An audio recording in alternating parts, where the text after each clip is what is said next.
It is strawberry season, and what better way to celebrate than by planting some of your own?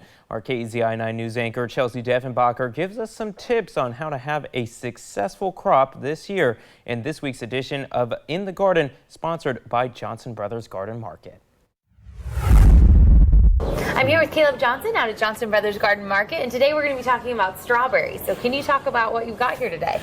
Yeah, so a lot of people love to eat strawberries, and a lot of people have a lot of questions about how to grow them. So I thought we'd just kind of break it down and go over just some easy ways to make sure that you actually can have some strawberries to pick from your garden at home. Okay, great. So where do you suggest that people plant them? So strawberries definitely need to be in full sun. So we're talking like at least 8 hours of sun a day is good. So do not plant them in a shady spot or filtered. You really want to get them in that full sun to make sure you've got flowers, fruit, and bees to pollinate.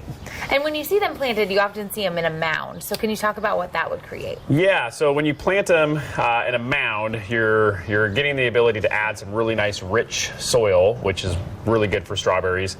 It helps with drainage because you want to keep strawberries fairly wet and moist. You're going to want to water frequently, but planting them in a mound allows the water to be in the soil but not have them sit in soaking wet soil rotting.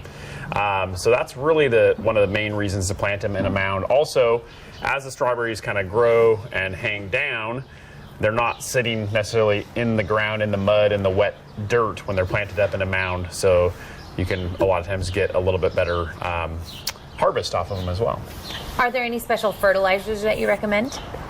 Any kind of fertilizer will be great. The trick with fertilizing strawberries is to do it when you plant them and really back off of fertilizing as they start to set fruit, because if you keep fertilizing, especially with a fertilizer higher in nitrogen, you're going to get a lot of these big green leaves and not a lot of the flowers and fruit.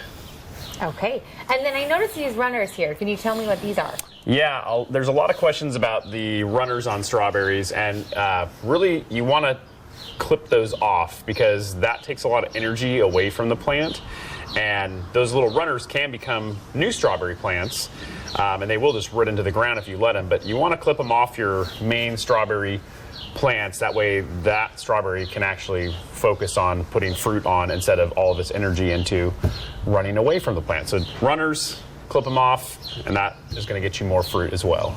All right, well that'll do it for In the Garden. Back to you in the studio.